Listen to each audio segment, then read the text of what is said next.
Isang emosyonal na turnover ceremony ang idinaos ng lokal na pamahalaan at kapulisan sa Barangay Macabugos, Libon, Albay bilang tanda ng pagtatapos ng paninilbihan ng nakatalagang RPSB sa naturang barangay. Ang aktibidad ay naging pagkakataon upang maipasa ng maayos ang responsibilidad sa lokal na pamahalaan at kapulisan at higit sa lahat upang kilalanin at bigyang pugay ang lahat ng naiambag ng nasabing grupo sa Barangay Macabugos.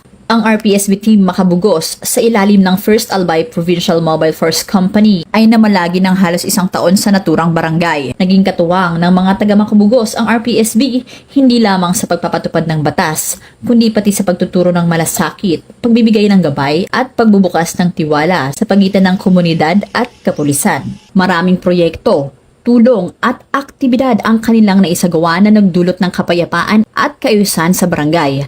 Bagay na lubos na pinahalagahan ng mga residente at naging dahilan upang sila'y kilalanin bilang isa sa pinakamahusay na RPSB teams sa buong Bicol Region. Sa programa, ipinagmalaki dito ang mga nagawa at tagumpay ng nasabing grupo.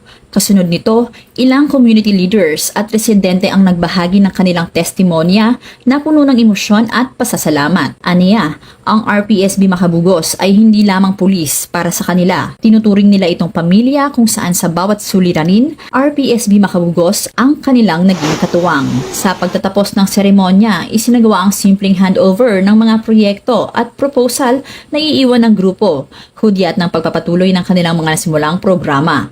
Samantala, bumuhos din sa social media ang mga taus-pusong mensahe ng pasasalamat mula sa mga guro, mag-aaral, residente at mga opisyal ng barangay.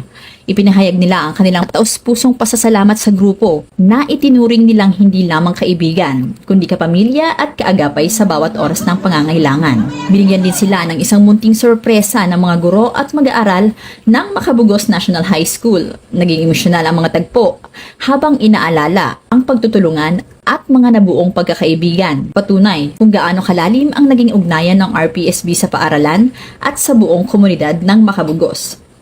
Emotional si ma'am kasi it's never easy na mapahiwalay sa mga mabuting kaibigan. Okay, so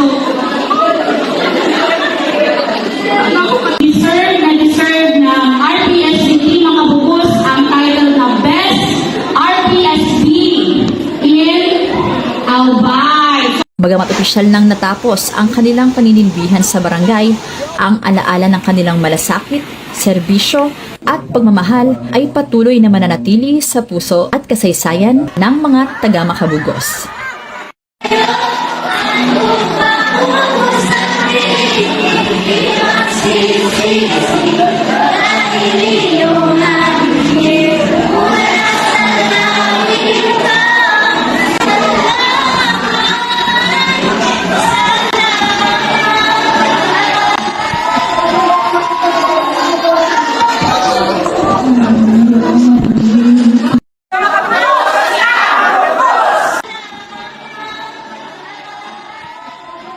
Mula dito sa Legazpi City, Albay, ako ang inyong PNN correspondent, Staff Sergeant Irene Hanitria Abad, alagad ng batas, tagataguyod ng Balitang Pulis.